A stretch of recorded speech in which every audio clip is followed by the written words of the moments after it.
You'll never be anything more than trailer trash pretending to be worthy of breathing the same air as your betters. And by tomorrow evening, I'll make sure everyone in this town knows exactly what kind of desperate, pathetic creature tried to con her way into the Davis fortune. Elizabeth Davis's words hit Emily Parker like physical blows, each syllable designed to destroy every dream Emily had dared nurture during the 2-hour drive to this mansion. The woman's surgically perfected face twisted with genuine disgust as her diamond-encrusted fingers gestured at Emily's thrift store blazer, her carefully mended stockings, her shoes held together with superglue and prayer. Emily's stomach dropped as she realized this wasn't just rejection. This was public execution. Elizabeth Davis, the pharmaceutical heiress whose charity galas made front-page society news, was promising to destroy her reputation before she even had a chance to fail. "I know exactly who you are, Miss Parker," Elizabeth continued, her voice carrying the particular cruelty that only comes from generational wealth and unlimited power. "Single mother from Riverside Trailer Park, 2 eviction notices, daughter with a heart defect you can't afford to fix. You think my son's desperation for household staff makes you entitled to climb above your station?" The marble foyer of Davis Manor seemed to expand around Emily, making her feel impossibly small beneath the imported Italian chandelier that probably cost more than she'd earn in a lifetime. Crystal teardrops caught the afternoon light, creating rainbow prisons on the pristine white walls. "Mother." The voice that interrupted was low, commanding, and edged with exhaustion. Davis Blackwell descended the curved mahogany staircase like a king approaching his throne, his 6-foot frame wrapped in a charcoal Tom Ford suit that screamed old money and new power. At 32, he'd already transformed his family's pharmaceutical empire into a global juggernaut, earning him the nickname the Ice King in Forbes magazine. Emily had seen his pictures in business journals, the sharp jaw, the storm-gray eyes, the way he never smiled in photographs. But those images hadn't captured the bone-deep weariness that seemed to weigh down his broad shoulders, or the way his perfectly styled dark hair looked like he'd been running his fingers through it. "Davis, darling, I was just explaining to this person why she needs to return to whatever hovel she crawled out of," Elizabeth said, her voice dripping with false sweetness. "We've had 12 housekeepers quit in 4 months. The last one lasted exactly 6 hours before she ran crying from the house. What makes this nobody think she can handle what trained professionals cannot?"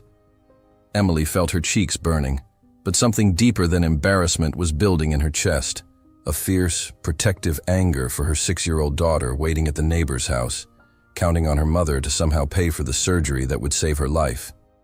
"Because I don't have the luxury of quitting," Emily said, her voice steadier than her hands.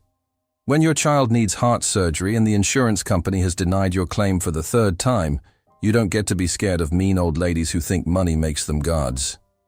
The silence that followed was thunderous. Elizabeth's face went white, then red, then purple. Davis stopped mid-step on the staircase, his gray eyes sharpening with something that might have been surprise. "How dare you?" Elizabeth began. "No, how dare you?" Emily interrupted, years of suppressed fury finally finding their voice. "How dare you stand in your palace built on sick people's suffering and judge me for wanting to earn an honest living? Your son posted a job listing. I'm qualified. I'm here. The only thing standing between me and success is your need to feel superior to someone." Davis reached the bottom of the stairs, moving toward them with predatory grace. Up close, Emily could see the faint lines around his eyes, the slight stubble that suggested he'd been working all night, the way his expensive cologne couldn't quite mask the scent of exhaustion and too much coffee. The position requires managing a staff of 8, coordinating international business entertaining, and maintaining discretion regarding confidential family matters, he said, his voice neutral, but his eyes locked on Emily's face. "The salary is $75,000 annually. Plus full medical benefits, housing allowance, and private school tuition for dependents." Emily's knees nearly buckled. It was more money than she'd made in the last 5 years combined. Her daughter could have the surgery, could go to a real school, could have the childhood Emily had dreamed of giving her. "You cannot be serious," Elizabeth hissed, her composure finally cracking. "This trailer park, nobody will steal everything we own, embarrass us in front of our friends, probably try to seduce you for your money. Then perhaps you should consider relocating to the penthouse in Manhattan permanently," Davis said coolly, never breaking eye contact with Emily. "The decision is yours, Mother. Stay and accept my choice of staff, or leave and let me run my own household." The words hung in the air like a gauntlet thrown down. Elizabeth's mouth opened and closed soundlessly, her perfectly manicured world suddenly tilting off its axis. Emily stared at Davis, searching his face for some sign of mockery, some indication this was an elaborate joke designed to humiliate her further. But his expression was serious, almost challenging, as if he was testing her courage as much as offering her salvation. "I don't understand," she whispered. "Why would you?" "Because you're the first person in months who's told my mother the truth to her face," Davis said quietly, a ghost of a smile touching his lips. "And because I'm tired of hiring people who run at the first sign of difficulty." He extended his hand toward her, and Emily noticed the calluses on his fingers, unexpected on a billionaire's hands, suggesting he was more than just a pretty face in an expensive suit. "Do we have a deal, Miss Parker?" he asked. Emily looked at his outstretched hand, then at Elizabeth's horrified face, then back at those storm-gray eyes that seemed to see straight through her carefully constructed walls. "Yes," she said, placing her trembling hand in his strong, warm grip. "We have a deal." "Excellent. You start Monday. My assistant will send you the details." His fingers tightened around hers for just a moment, and she felt something electric pass between them. A recognition, a challenge, maybe even a promise. As Emily walked toward the massive front doors on unsteady legs, Elizabeth's voice followed her like a curse. "This is a catastrophic mistake, Davis. That woman will destroy everything we've built, mark my words." Emily paused at the threshold, turning back to meet Elizabeth's furious gaze with a smile that felt like victory. "Mrs. Davis," she said sweetly, "I certainly hope so." The drive home in her ancient Honda felt like floating on air. For the first time in years, Emily Parker was looking forward to Monday morning. And if Davis Blackwell thought he could predict what came next, he was about to learn that underestimating a desperate mother was the most dangerous mistake a man could make. "You're telling me the Ice King actually hired someone who talked back to his mother?" Sophia Martinez, the head cook, nearly dropped her wooden spoon as Emily dragged her battered suitcase through the servants' entrance Monday morning. "Girl, either you're a miracle worker or you're about to become a cautionary tale," Emily grinned, still riding the high of her victory. "Let's hope for miracle worker. I can't afford to be a cautionary tale. My daughter's counting on me." The kitchen buzzed with activity as the household staff prepared for the morning routine. Sophia, a plump woman in her 50s with kind eyes and flour-dusted apron, had clearly become the unofficial mother hen of Davis Manor's employees. Mrs. "Elizabeth left for Manhattan this morning," whispered James, the butler, as he polished silver with military precision. "Packed 4 suitcases and didn't say when she'd be back. The whole staff is in shock." "Don't get too comfortable," warned Marcus, the groundskeeper, shaking his head. "That woman has more tricks than a carnival magician. She'll be back to make your life hell." Emily was about to respond when the kitchen door swung open with enough force to rattle the hanging copper pots. Davis Blackwell strode in, still wearing yesterday's wrinkled shirt and looking like he'd slept at his desk, if he'd slept at all. "Where's my coffee?" he demanded, running a hand through his disheveled hair. The entire kitchen fell silent. Emily noticed how the staff subtly stepped back, their easy chatter dying instantly. This wasn't the composed billionaire from yesterday. This was a man running on caffeine and stubbornness. "Sir, your usual espresso is waiting in the dining room," James said carefully. "I don't want it in the dining room. I want it here, now." Davis slumped against the marble counter, looking surprisingly human in his exhaustion. Sophia and James exchanged panicked glances. Apparently, the lord of the manor never descended to the kitchen, and they had no idea how to handle this breach of protocol. Emily stepped forward, grabbing a mug from the cabinet. "How do you take it?" Davis looked up, seeming to notice her for the first time. His gray eyes were bloodshot, his usually perfect hair sticking up at odd angles. Black, strong enough to wake the dead. "Rough night?" Emily poured coffee from the industrial machine, noting how his expensive watch was askew and his tie hung loose around his neck. Conference call with Tokyo went until 3. Then the Berlin team needed crisis management. Then the FDA decided to schedule a surprise inspection for today. He accepted the mug gratefully, their fingers brushing for a moment. "Your first day, and you're already seeing me at my worst. Trust me, you'd have to work a lot harder to shock someone who's raised a 6-year-old alone," Emily said, surprised by how easy it felt to talk to him when he wasn't being the intimidating CEO. Sophia made a choking sound, clearly horrified that Emily was treating their boss like a normal human being instead of royalty. Davis actually smiled, the first real smile Emily had seen from him. It transformed his entire face, erasing years of stress and making him look boyish despite the designer stubble. "What's your daughter's name?" he asked, settling onto a bar stool like he planned to stay. "Lily. She's 6. Loves dinosaurs, and thinks I'm moving into a castle to work for a prince." Emily refilled his mug, ignoring James's scandalized expression. "I may have oversold the prince part. Smart kid. What's her favorite dinosaur?" "Triceratops. She says they're misunderstood. Everyone thinks they're just pretty faces with fancy horns, but they were actually brilliant strategists." Davis laughed, a rich sound that seemed to surprise everyone in the kitchen, including himself. "Sounds like she takes after her mother." The moment was interrupted by the sharp click of heels on marble. Elizabeth Davis swept into the kitchen like an avenging angel in Prada, her perfectly composed mask barely concealing her fury. "Davis, what on earth are you doing fraternizing with the help in the kitchen like some common—" She stopped mid-sentence, her gaze falling on Emily with pure venom. "You. I thought I made myself clear yesterday." "You did. Crystal clear." Emily straightened, meeting Elizabeth's glare with steady composure. "You said I'd never be anything more than trailer trash. You didn't say I couldn't be really good at my job while being trailer trash." Davis choked on his coffee, coughing to cover what sounded suspiciously like laughter. "This is absolutely unacceptable." Elizabeth's voice rose an octave. "Davis, I demand you fire this insolent creature immediately." "Mother, I thought you were leaving for Manhattan," Davis said mildly, setting down his mug. "I decided to postpone my trip to ensure this person understands her place in our household." Elizabeth's smile was sharp enough to cut glass.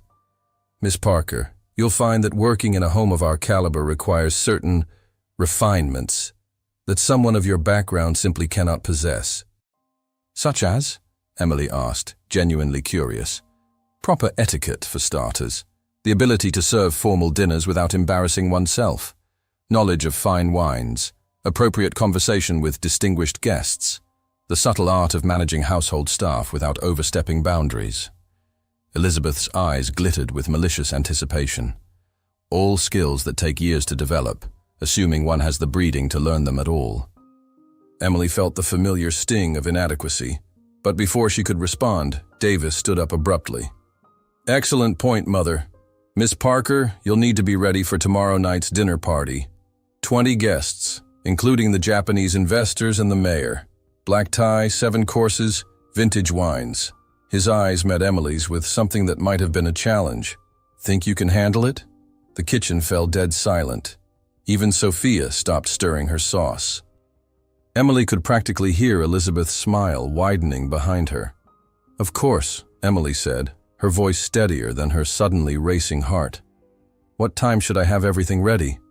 7 o'clock sharp. Mrs. Yamamoto is quite particular about punctuality. Davis grabbed his coffee and headed for the door, pausing to add casually, "Oh, and Mother, since you'll be staying to help Miss Parker learn our refined ways, I'm sure you won't mind assisting with the preparations." Elizabeth's face went white, then red, then an interesting shade of purple. I most certainly will not. Perfect. I'll leave you two to bond over menu planning. Davis disappeared through the swinging doors, leaving behind the lingering scent of expensive cologne and what Emily could swear was suppressed laughter. Elizabeth turned to Emily with a smile that could have frozen hellfire. 20 guests, dear. 7 courses. 1 night to prepare. And if you fail, when you fail, you'll pack your pathetic belongings and slink back to whatever gutter spawned you. Emily smiled back, channeling every ounce of confidence she didn't feel. Mrs. Davis, I've thrown birthday parties for 12 6-year-olds with a $20 budget and a broken oven. 20 rich people and a fully stocked kitchen? This is going to be fun. As Elizabeth stormed out, muttering threats in what sounded like French, Sophia burst into delighted laughter. Girl, you either have nerves of steel or you're completely insane, she wheezed, wiping tears from her eyes. Emily looked around the massive kitchen, with its gleaming appliances and pantry that could feed a small army, then thought about Lily waiting for news about her new life. Both, she said cheerfully, rolling up her sleeves. Definitely both. Now, who wants to help me plan the dinner party that's either going to make my career or end it spectacularly? Tell me you did not just serve a $500 bottle of Chateau Margaux to the Japanese investors in coffee mugs, Elizabeth hissed, her perfectly manicured nails digging into Emily's arm as the dinner party reached its crescendo. Emily winced, glancing toward the dining room, where 20 of the city's most influential people sat around the mahogany table, completely enchanted by what Sophia had dubbed Operation Impossible. The crystal wine glasses were all being used for the champagne course. I improvised. You improvised with priceless antique wine using pottery from the kitchen. Elizabeth's voice climbed toward dog whistle frequency. Handcrafted artisanal ceramic vessels that perfectly complement the rustic elegance of the vintage, Emily corrected smoothly, having learned that confidence was 90% of convincing rich people they were experiencing something intentionally sophisticated.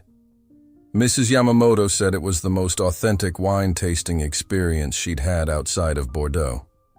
Elizabeth's eye twitched.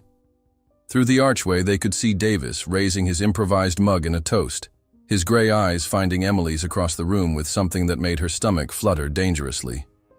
This is a disaster, Elizabeth muttered, but her voice lacked conviction. The dinner had been flawless.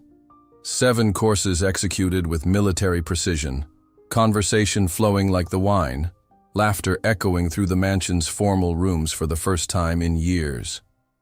Mrs.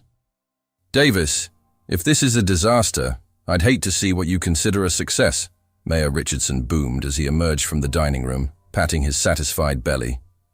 That honey lavender soufflé was extraordinary.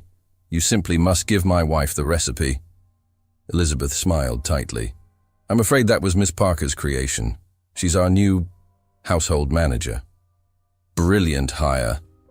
The mayor pumped Emily's hand enthusiastically. Young lady, if you ever tire of domestic work, my wife runs the city's largest catering company. She'd snatch you up in a heartbeat.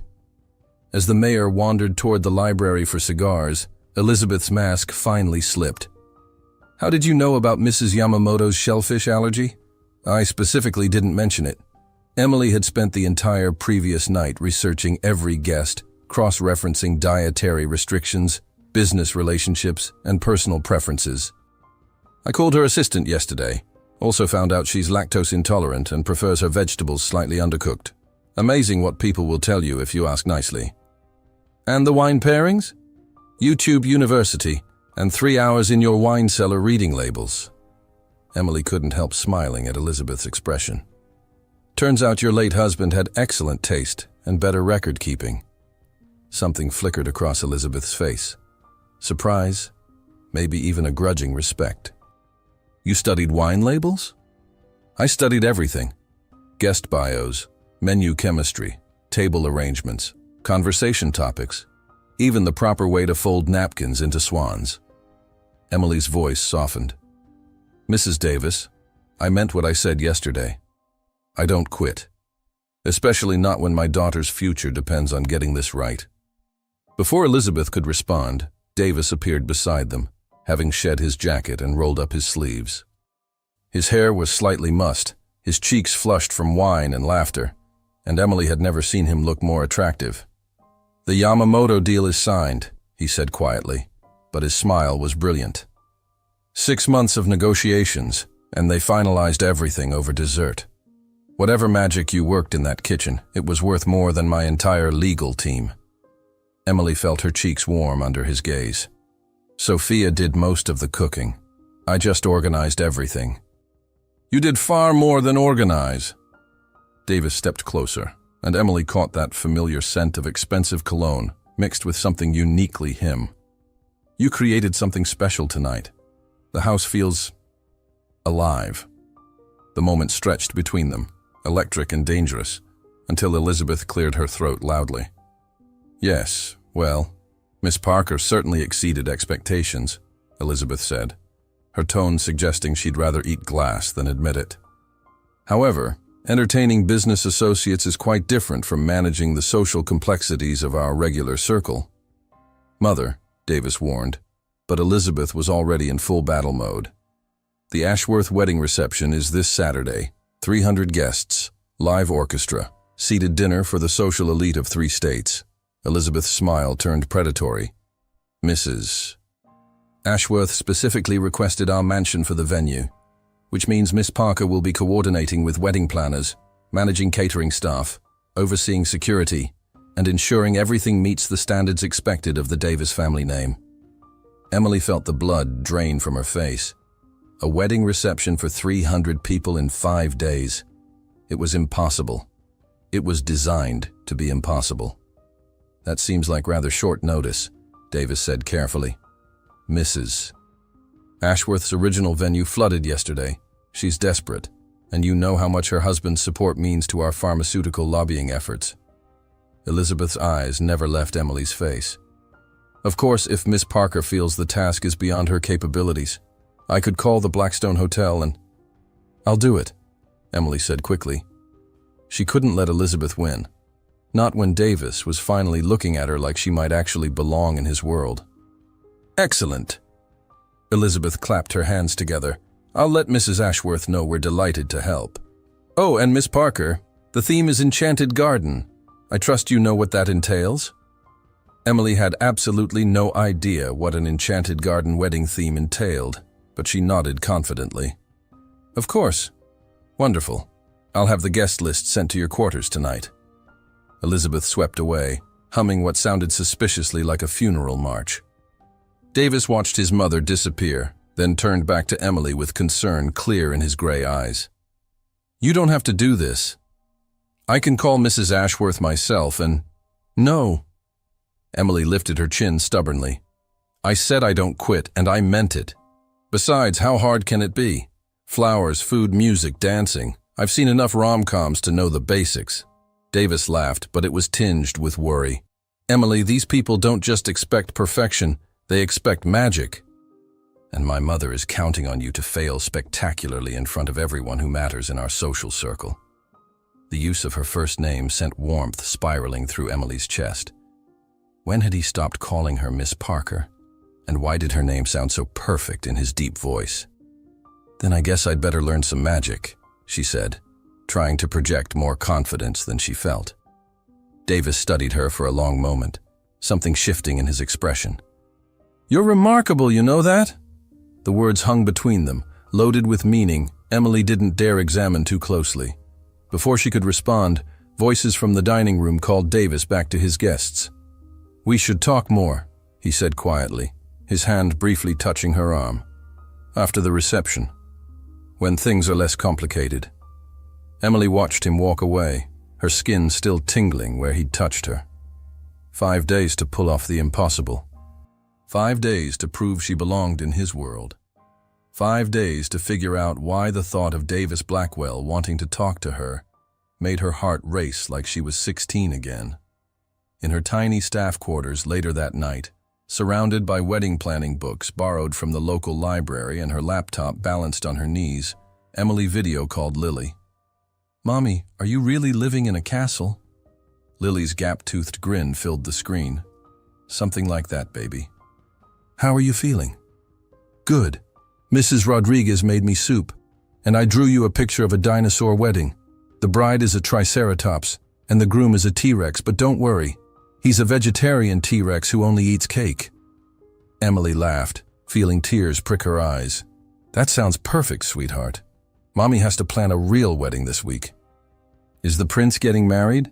Emily thought about Davis's laugh, the way his eyes softened when he looked at her, the electricity that sparked between them whenever they touched. No, baby. Someone else. But maybe... Emily caught herself before she could finish that dangerous thought. Maybe Mommy will figure out how to make it magical. As she hung up and returned to her research, Emily couldn't shake the feeling that she was planning more than just a wedding. She was orchestrating either her greatest triumph or her most spectacular downfall. And for the first time in her life, she wasn't sure which outcome scared her more. The ice sculptures are melting. Half the string quartet just called in sick with food poisoning, and Mrs. Ashworth's mother-in-law is demanding to know why there are common wildflowers mixed in with her precious orchids, Sophia reported breathlessly as she burst into the garden where Emily was desperately trying to salvage the centerpieces. Emily looked up from the floral disaster before her, sweat dripping down her face despite the cool October air. What had looked magical in Pinterest photos looked like a botanical crime scene in reality. Please tell me something is going right. The champagne fountain is working beautifully, James offered weakly, then added, though I should mention that Mrs. Ashworth's dress designer just called. Apparently, the bride's gown requires a specific shade of ivory lighting that we don't have. And Davis? Emily asked, dreading the answer. Still in emergency meetings with the FDA, he has no idea the reception is currently... Sophia gestured helplessly at the chaos surrounding them. Emily closed her eyes, fighting back tears. 300 of the most influential people in 3 states would arrive in exactly 4 hours expecting an enchanted garden wedding. And instead, they'd find a melted mess orchestrated by a woman who clearly didn't belong in their world. Miss Parker. The voice was silk wrapped around steel. Emily opened her eyes to find Elizabeth approaching, resplendent in designer purple and wearing a smile that could have powered the city. Mrs. Davis, Emily straightened, bracing for the killing blow.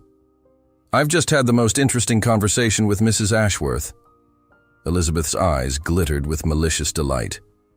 It seems someone forgot to mention that her late mother's prized rose garden, the one that inspired this entire theme, featured exclusively heirloom varieties that bloom only in June. The wildflowers you've substituted are, and I quote, an insult to her mother's memory. Emily felt the world tilt sideways. She'd spent 3 sleepless nights researching everything except the most crucial detail, what enchanted garden actually meant to the bride. There's more, Elizabeth continued, savoring every word. The catering staff you hired? They specialize in casual outdoor events, not formal sit-down dinners. Mrs. Ashworth is, how shall I put this, questioning whether the Davis family truly understands the caliber of service expected for an event of this magnitude. I can fix this, Emily said desperately, though she had no idea how. Oh, my dear girl, you can't fix breeding, Elizabeth said with false sympathy. You can't fix years of education, connections, or understanding what quality truly means. You've done your best, but perhaps it's time to accept that some worlds simply aren't meant for people like you. The words hit like physical blows, each one confirming Emily's deepest fears. She was a fraud, a pretender, a woman from a trailer park trying to play in a palace. I've already called the Blackstone Hotel, Elizabeth continued. Their event team can have everything transferred within the hour. We'll simply explain that you became overwhelmed by the complexity of the task. But Davis says many things when he's thinking with his heart instead of his head. Elizabeth's voice sharpened. But he's a businessman, Miss Parker. And right now, you're a liability he can't afford. Emily looked around at the disaster she'd created. Wilted flowers, confused staff, a reception that would humiliate the Davis family name. Maybe Elizabeth was right. Maybe some dreams were too big for girls like her. "I'll get my things," Emily whispered. Wise choice. Elizabeth's smile was triumphant. "I'll have your final paycheck ready within the hour." Emily walked toward the house on unsteady legs, passing the frantic preparations that would soon be someone else's responsibility. In her small quarters, she mechanically folded her few belongings, her mind numb with defeat. She was zipping her suitcase when she heard voices in the hallway. "Where is she?" Davis's voice was sharp with concern. "Really, darling? You're being overly dramatic," Elizabeth replied smoothly. Miss Parker simply realized she was in over her head. "Very mature of her, actually. You're lying." The accusation was flat, dangerous. "Emily doesn't quit. What did you do?" Emily pressed herself against the door, heart hammering. "I merely pointed out certain realities about her situation. The girl was setting herself up for spectacular failure. I saved her from further embarrassment." "Embarrassment?" Davis's laugh was bitter. "Mother, she pulled off a miracle dinner party with one day's notice. She researched every guest, accommodated every dietary restriction, and made Mrs. Yamamoto laugh for the first time since I've known her. What exactly about that suggests she can't handle a wedding reception? Davis, be realistic. She's a single mother from a trailer park with no education, no connections, no understanding of our world. Did you really think she could seamlessly integrate into our social circle?" The silence that followed was deafening. Emily's hand froze on her suitcase handle. "You know what, Mother? You're absolutely right." Davis's voice was quiet, controlled. "She doesn't understand our world. She doesn't understand how to be cruel for sport, how to judge people by their bank accounts, or how to smile while destroying someone's dreams. Thank God. Don't be ridiculous. I'm being honest for the first time in years." There was movement in the hallway, footsteps approaching her door. "Emily's taught me more about real class in 1 week than you've managed in 32 years. Real class isn't about money or bloodlines or knowing which fork to use. It's about working 3 jobs to pay for your daughter's medical bills. It's about treating the kitchen staff like human beings instead of furniture.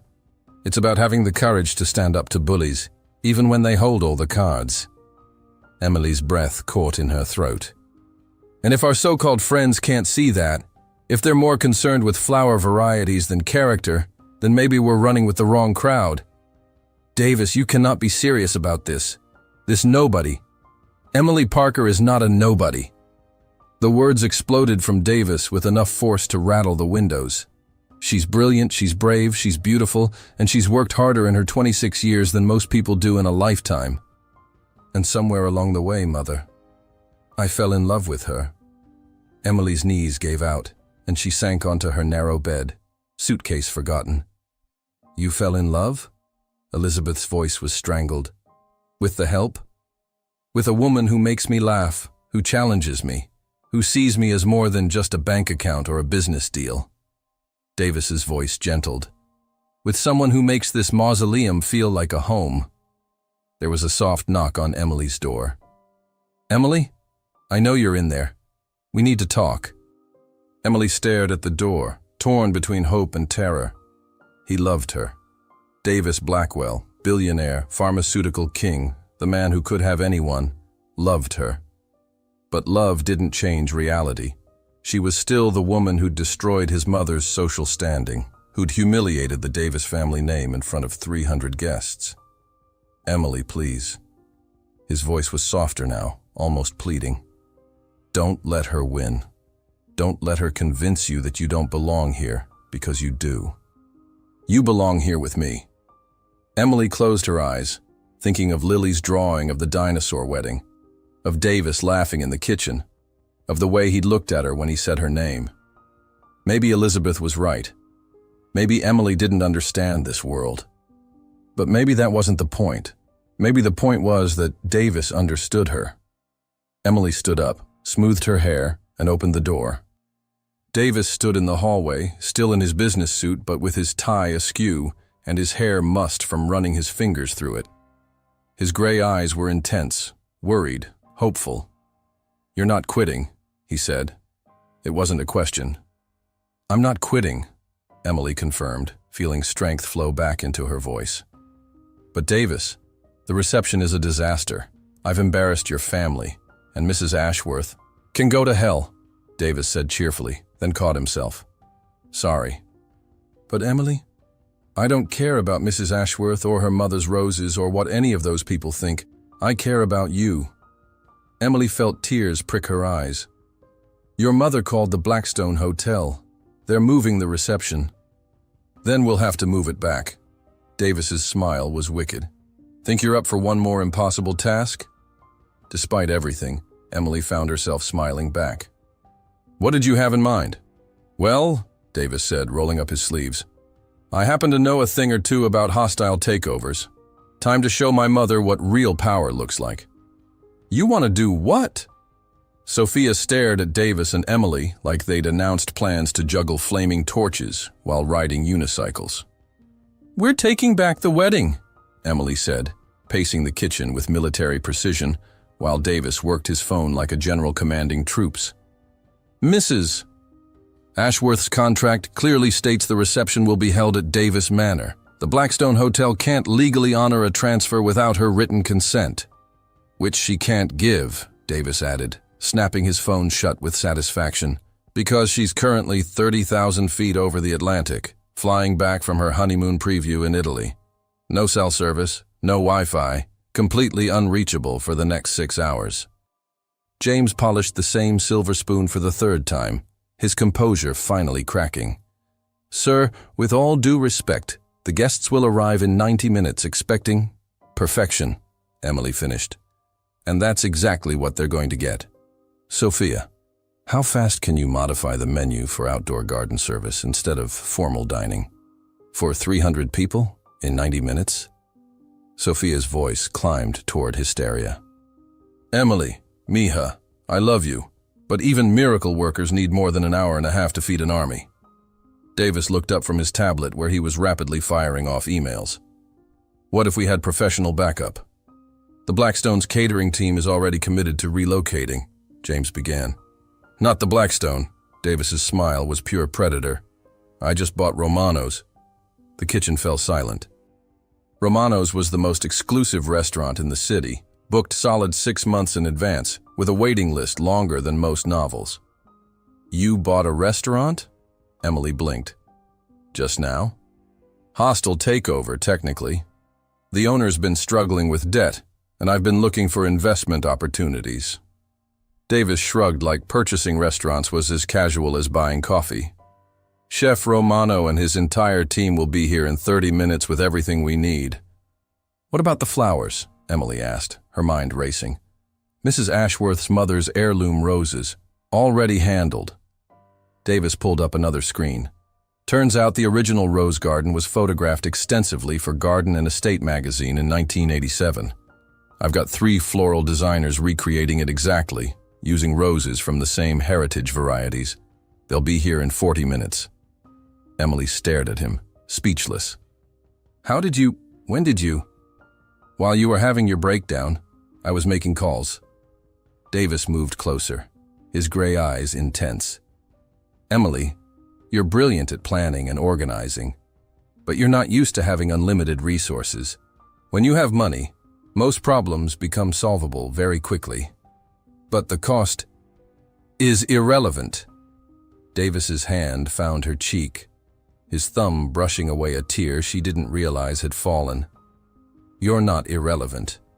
We're not irrelevant. The kitchen door burst open, and Elizabeth stormed in like an avenging angel in couture, her face a mask of fury. What exactly do you think you're doing? Saving your reputation, Davis said mildly, not moving away from Emily. Unless you'd prefer to explain to the Ashworths why their reception was cancelled due to your personal vendetta. My personal, Elizabeth sputtered. That woman has been a disaster from day one. That woman, Emily said, stepping forward, is about to pull off a miracle. And if you want to maintain your position as the premier hostess in this city, you'll help instead of sabotaging. Elizabeth's laugh was sharp enough to cut crystal. Help? My dear girl, I've been hosting events since before you were born. What could you possibly... Mrs. Davis. The voice came from the service entrance, where a distinguished man in chef's whites stood with military bearing. "I am Chef Romano. Mr. Blackwell has explained the situation. How may we serve?" Elizabeth's mouth fell open. Chef Romano was a legend, a culinary artist who turned down celebrity clients and political figures regularly.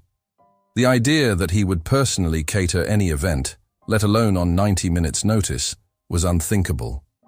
"Chef Romano," Emily said smoothly, "we need elegant garden party cuisine for 300, with stations that complement the outdoor setting but maintain formal presentation. Can you work with our existing menu base?" "Certainly. I've brought my sous chefs and service team. If you could show us the kitchen facilities and the garden layout, we can begin immediately." As Emily led the chef away, discussing details with the confidence of someone who'd learned to fake expertise until it became real, Elizabeth turned to her son with naked shock. "How much did that cost?" "Less than your monthly shopping budget," Davis said dryly, "and worth every penny to see Emily in action."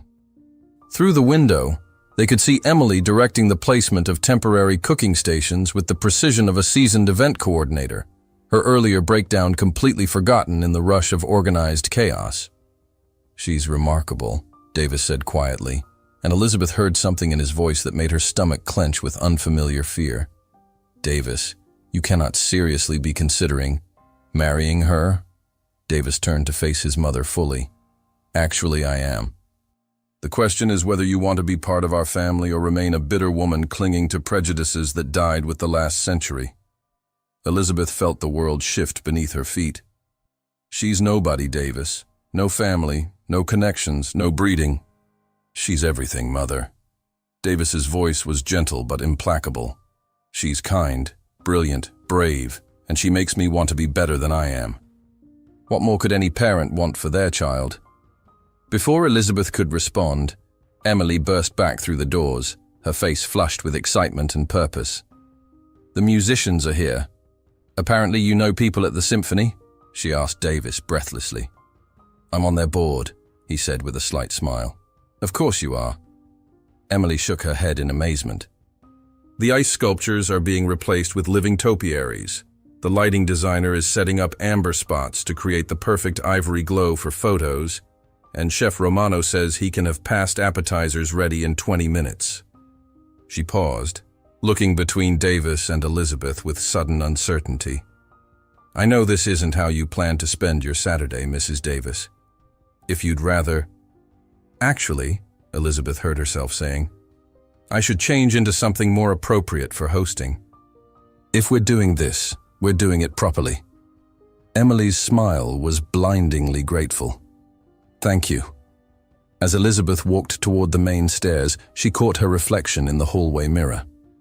When had she become the villain in her own son's story? When had protecting him turned into controlling him? Maybe it was time to discover what kind of woman could inspire this level of devotion from her notoriously guarded son. An hour later, guests began arriving to find Davis Manor transformed into something from a fairy tale. Gardens twinkled with fairy lights, the air filled with the scent of heritage roses and the soft sounds of a string quartet. Servers in crisp whites moved through the crowd with elegant appetizers, while Emily orchestrated everything from the shadows with military precision. "I don't understand," Mrs. Ashworth's mother whispered to her companion, staring at the perfect recreation of her daughter's grandmother's rose garden. "This is exactly like the old photographs. How did they possibly—" "Miss Parker," a familiar voice called. Emily turned to find Mayor Richardson approaching with a beaming smile. "I should have known you were behind this transformation." "Absolutely magnificent." "Actually," Elizabeth said, appearing beside Emily in a stunning blue gown that softened her sharp features, "Miss Parker coordinated everything with remarkable skill. The Davis family is quite fortunate to have her expertise." Emily nearly dropped her clipboard. Elizabeth was defending her. "Mrs. Davis is too kind," Emily managed. "This was a team effort." "Nevertheless," Elizabeth continued, her voice carrying to the nearby guests, "it takes exceptional talent to create something this beautiful on such short notice. Miss Parker has proven herself invaluable to our family." Across the garden, Davis caught Emily's eye and winked, his smile proud and warm and full of promise. As the evening progressed, Emily found herself in the unprecedented position of having Elizabeth Davis as an ally rather than an enemy. The older woman introduced her to guests with genuine warmth, shared credit for the event's success, and even laughed at Emily's nervous jokes. "You know," Elizabeth said quietly, as they watched the bride and groom's first dance under the stars, "I may have been hasty in my initial assessment of your qualifications." Emily looked at her with surprise. "Mrs. Davis." "Elizabeth, please, and I owe you an apology." The admission seemed to cost her something. "I was protecting my son from what I thought was a fortune hunter. I failed to see that you were actually protecting him from becoming as cynical and isolated as I've become." The two women stood in comfortable silence, watching Davis charm the wedding guests with easy grace, while keeping one eye on Emily throughout the evening. "He loves you, you know," Elizabeth said finally. "I know," Emily whispered, her heart full to bursting. "I love him too." "Then perhaps," Elizabeth said with the first genuine smile Emily had ever seen from her, "it's time we planned another wedding." "Mommy, you look like a princess!" Lily's delighted squeal echoed through Emily's new bedroom, the guest suite Davis had insisted she move into after the wedding reception triumph 3 weeks ago. Emily smoothed the emerald silk dress Elizabeth had surprised her with that morning, complete with matching shoes and a note that simply read, "For tonight. Welcome to the family. E." "Just dinner with some business associates," Emily said, though her reflection showed a woman transformed. The past month had brought not just financial security, but confidence that radiated from within. "The prince is waiting downstairs," Lily announced importantly, having taken to calling Davis by his fairy tale title. "He brought me a present." Emily's heart skipped as it always did when Davis was mentioned. Their relationship had evolved from employer-employee to something deeper, more electric, though they'd maintained careful boundaries while Elizabeth's transformation from enemy to ally solidified. Downstairs, Davis stood in the foyer, examining what appeared to be a meticulously detailed dinosaur skeleton puzzle with Lily, both of them completely absorbed in the instruction manual. The Triceratops was actually more intelligent than most people realize, he was saying seriously.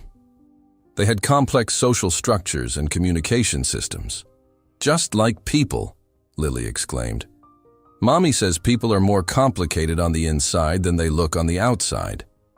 Davis glanced up, his gray eyes meeting Emily's, and she saw her own feelings reflected there: love, desire, and something that looked suspiciously like nervous anticipation. "Your mother is very wise," he said softly, standing as Emily descended the stairs. The emerald dress flowed around her like liquid silk, and Davis's sharp intake of breath was audible. "Emily, you look like someone who belongs in your world?" she asked, still uncertain despite everything that had changed. "Like someone who makes my world worth living in," he corrected, offering his arm. The business dinner turned out to be an intimate gathering in the mansion's private dining room. Just Emily, Davis, Elizabeth, and surprisingly, Sophia, James, and Marcus, all dressed in their finest. "What's going on?" Emily asked as Davis pulled out her chair with unusual ceremony. "Well," Elizabeth said, her smile mysterious, "Davis has something he'd like to discuss with all of us." Emily's pulse quickened as Davis cleared his throat, looking uncharacteristically nervous for a man who regularly commanded boardrooms full of powerful executives. "3 months ago, I was the loneliest man in the world," he began, his voice quiet but carrying clearly in the intimate space. "I had everything money could buy and nothing that actually mattered. I was cold, isolated, and convinced that love was just another commodity to be negotiated." He moved to stand behind Emily's chair, his hands gentle on her shoulders. "Then a remarkable woman walked into my life and changed everything. She challenged my assumptions, called out my arrogance, stood up to my mother." Elizabeth laughed softly at this and showed me what real courage looks like. Emily's breath caught as Davis moved around to face her, dropping to one knee beside her chair. The dining room fell completely silent, except for the soft gasp that escaped Sophia's lips. "Emily Parker, you've given me a family I never knew I wanted, a home that's more than just a house, and a love I never thought I deserved." His hands trembled slightly as he pulled out a ring box. "You've made me believe in fairy tales." The ring was perfect. Not the ostentatious display of wealth Emily might have expected, but an elegant solitaire that caught the candlelight like captured starfire. "Will you marry me?" Davis asked, his voice rough with emotion. "Will you let me spend the rest of my life proving that some millionaires can learn to be worthy of extraordinary women?" Emily looked at the ring, then at Davis's hopeful face, then around the table at the people who'd become her unlikely family. Elizabeth was dabbing at her eyes with a silk handkerchief. Sophia was openly weeping with joy, and even stoic James was smiling. "Yes," Emily whispered, then louder. "Yes, but only if you promise me something. Anything. Promise me we'll never forget where we came from. That no matter how big this house gets or how much money we have, we'll remember that love isn't about what you can afford. It's about what you're willing to sacrifice for each other." Davis slipped the ring onto her finger, then stood to cup her face in his hands. "I promise. And I have another promise too." "What's that?" "That our children will grow up knowing their worth isn't measured by their bank account, but by their kindness, their courage, and their capacity to love." His thumb brushed away the tear sliding down her cheek. "Just like their mother taught me." The kiss that followed was soft, sweet, and tasted like forever. Around them, their chosen family burst into applause and cheers. "Well," Elizabeth said when they finally broke apart, "I suppose this means I should start planning another wedding. And this time, Miss Parker, Emily, I think we can skip the impossible timeline." Emily laughed through her tears. "Actually, I was thinking something simple. Garden ceremony, close friends and family, nothing too elaborate." "Simple?" Elizabeth looked horrified. "My dear girl, you're marrying a Blackwell. There will be nothing simple about this wedding, except the fact that it will be simply perfect." 6 months later, Emily stood at the top of the mansion's grand staircase in her grandmother's restored lace wedding dress, watching through the window as 300 guests filled the garden below. But this time, every flower was perfect, every detail flawless, every moment orchestrated with love instead of desperation. "Ready, mija?" Sophia asked, adjusting Emily's veil with tears in her eyes. "More than ready," Emily said, looking down at Lily, who was practically bouncing with excitement in her flower girl dress. "Is Daddy Davis really going to be my daddy now?" Lily asked for the 10th time that morning. "Really and truly," Emily confirmed, her heart full to overflowing. The ceremony was everything Elizabeth had promised, elegant, perfect, and magical. But for Emily, the only moment that mattered was when Davis's eyes met hers across the rose-covered altar, when he mouthed, "I love you," as she walked down the aisle, when he promised to love her daughter as his own. As they danced their first dance as husband and wife under the stars, Emily caught sight of Elizabeth dancing with Lily, both of them laughing at something the 6-year-old had said. Having second thoughts, Davis murmured against her ear. "Only one," Emily said, pulling back to look at him. "Oh?" "I'm thinking," she said with a grin that was pure mischief, "that the housekeeper's quarters are going to be way too small for both of us. I may need to negotiate better accommodations." Davis threw back his head and laughed, spinning her around as the music swelled and fairy lights twinkled overhead like fallen stars. "Mrs. Blackwell," he said when he set her down, "I think we can arrange something suitable. After all, I happen to know the owner." As the night continued around them, friends laughing, family celebrating, love conquering every obstacle that had once seemed insurmountable, Emily realized that some fairy tales don't end with happily ever after. They begin with it, and sometimes, just sometimes, the princess saves herself, wins the heart of the prince, defeats the dragon, and gets to keep the castle too. But most importantly, she gets to redefine what it means to live happily ever after. Not as a woman rescued by wealth, but as a woman who taught a lonely man how to love, and learned that the greatest treasures can't be bought, only earned through courage, kindness, and the radical act of believing you deserve happiness. The end.